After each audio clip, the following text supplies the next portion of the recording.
Hi, and welcome to Friday How to Play with Salomé. I'm Salomé Martinez. Have you ever wanted to dive into the ocean's depth and discover the incredible marine life that thrives beneath the waves? Well, now you can. In Finspan, a vibrant marine-themed game developed by Elizabeth Hargrave and designed by David Gordon and Michael O'Connell, you and up to 5 other players become fearless marine researchers. Your mission? Explore the deep, uncover fascinating aquatic creatures, and document the wonders of the sea. Do you have what it takes to venture into the ocean's deepest realms? Well, there's only one way to find out. Come grab a seat with me at the table and I'll teach you how to play Finspan. To begin playing Finspan, we must first start with the setup. Place within reach of all the players a general supply consisting of eggs, young, and school tokens. You will then shuffle the 10 starter fish cards. These cards have dark gray corners and a different colored back than the other fish cards. You're going to place them face down near the general supply. Shuffle the rest of the cards and place them face down next to the starter fish cards. You're going to place the achievement board near the general supply.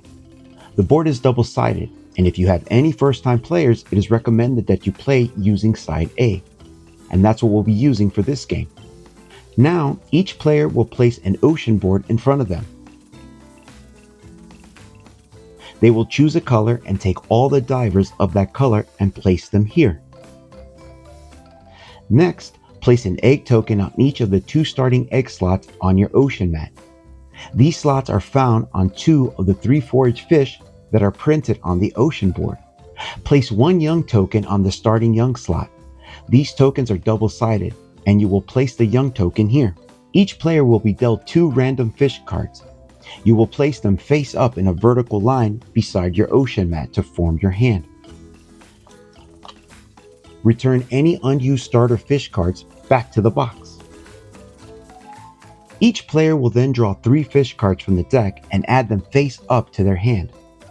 All fish cards in your hand will be public knowledge. Finally, select the first player at random and give them the first player token. And now you're ready to dive in to start playing.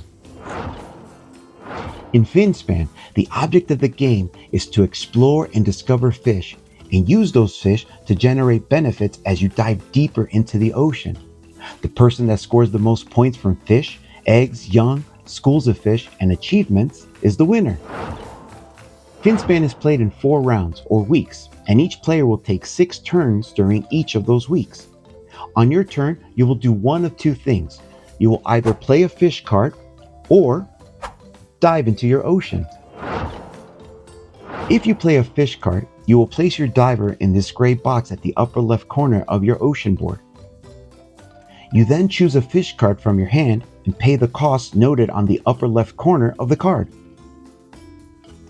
When you see this symbol, you must discard 1 card from your hand as payment. Place the discarded card into your personal discard pile. If you see these symbols, it means you must pay either 1 egg or 1 young respectively. You can remove them from anywhere on your ocean board. This symbol means you must use this card to consume a fish from your ocean board. When consuming a fish, you can place a fish card on top of another fish on your ocean board as long as the fish underneath is shorter in length. You can find the length of the fish here in the lower left corner of the card. When a fish is consumed, any tokens on it, eggs, young, or schools, are transferred to the new fish. For example, say I wanted to play this angel shark on my board. I would need to consume another fish. This forage fish on my board is a Catalina goby and it is 1 centimeter long. Therefore, this angel shark can consume the Catalina goby. There's an egg on the consumed fish, so I would transfer that egg token to the new angel shark card. The consumed fish stays underneath and no longer counts as active points, but it will be worth 1 point at the end of the game. After paying the cost of the fish card you want to play, you place that fish card on an empty or occupied slot on your ocean board, abiding by the consuming fish rules. When placing a fish card, you will check to see what zone and dive site you're allowed to place the fish in. There are 3 different zones: sunlight, twilight, and midnight. This will be indicated on the left sidebar of the card. There are also 3 different types of dive sites: blue, purple, and green, and are indicated by a color band and on the right side of the fish card. After placing your fish card, you will resolve any wind plate abilities that the card may have. If the card has more than one ability, you may choose the order in which to gain the benefits. If the benefit says all players, indicated by this symbol, then each player may decide whether to gain the benefit or not. If you choose to dive, you will take one of your divers and place it on the dive site at the top of one of the 3 available columns on your ocean map. Each dive site specializes in a key aspect of expanding your research. This column, for instance, focuses on adding fish cards to your hand. This column focuses on adding eggs to your ocean board, and this column focuses on hatching eggs into young and nurture the young into schools of fish. To hatch an egg, you flip the token over to its young side. After placing your diver on a site, you may gain the bonus printed at the top of the column if you have at least 1 fish card or forage fish in the same column of the sunlight zone. You will either draw a new fish card from the deck, place an egg on a fish in your ocean board that doesn't have one already. Each fish card can hold at most 1 egg, or hatch one of your eggs. If hatching an egg results in 3 or more young sharing the same card slot in your ocean, you will immediately form a school of fish, unless there is already a school on that slot. If you come across this symbol here, that allows you to move 1 young or 1 school of fish token any number of slots in a straight line on your ocean board. For example, I can move this young token all the way down here. Young and school tokens can be on empty slots on your ocean board. However, egg tokens must be placed on a fish card slot. Only 1 egg token is allowed per fish card. Fish young are allowed to move through or even land on slots that are occupied by other young. For instance, I can move this young all the way up here, going through this other young token. I can also move this young and have it land and share the same slot as this young token. School of fish, however, may not enter or pass through a slot with another school. As an example, this school token cannot be moved to the highest slot on this column because it would have to go through another school of fish token. I also wouldn't be able to move this school token and have it land and share the same slot as this other school token.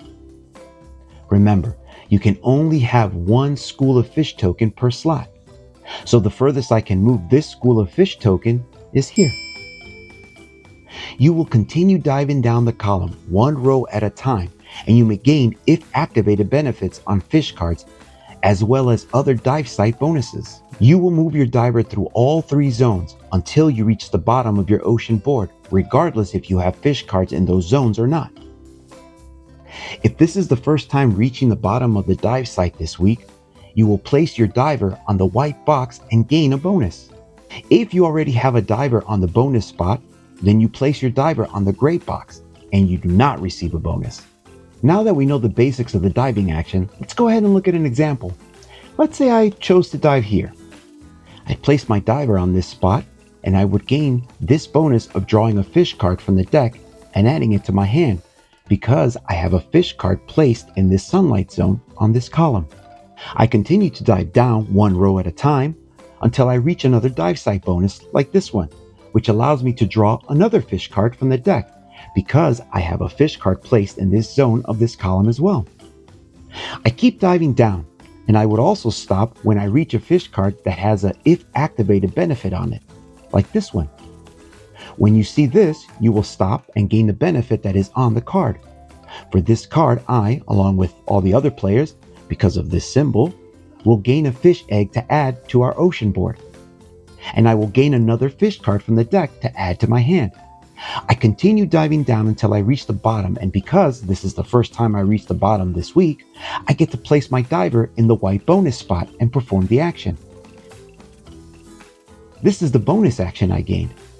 This allows me to gain any card from my discard pile to place back into my hand. If I have no cards in my discard pile, I would draw the top card of the deck instead. Once all the players have taken 6 turns, the week ends. After week 1, 2, and 3, players will perform these steps. You will gain points based on this week's achievements, noting the points in the score pad. For instance, the achievement for the end of week 1 is gaining 1 point for every egg and young token that is on your ocean board. So I would gain 1, 2, 3, 4, 5 points, and I would write that down on the score pad. Then, each player will retrieve all of their divers from the ocean board. Then the first player token is passed in clockwise order to the next player. And finally, the week tracker token is moved to the next week and play begins for the new week. After week 4, the game ends.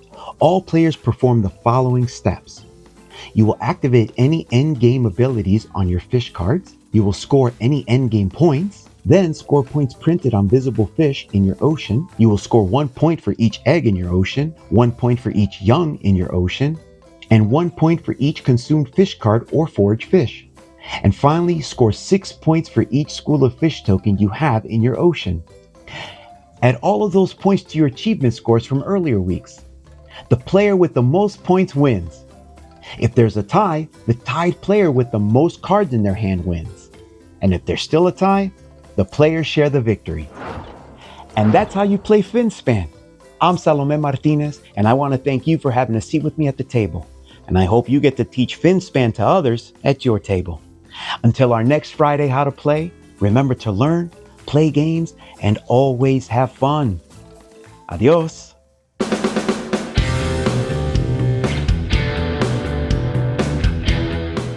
Hey everybody, thanks for watching another video on the Dice Tower. Hey, do you want to know what's going on with Dice Tower? Do you want to know about our events, our cruises, special things that we're going to do live here in the Dice Tower? Subscribe to Dice Tower Digest. Go to dicetowerdigest.com. It's a newsletter that we send out bi-weekly. We won't use your email for anything else. This is just to get you some information about the Dice Tower so you'll be up to date. Thanks for watching.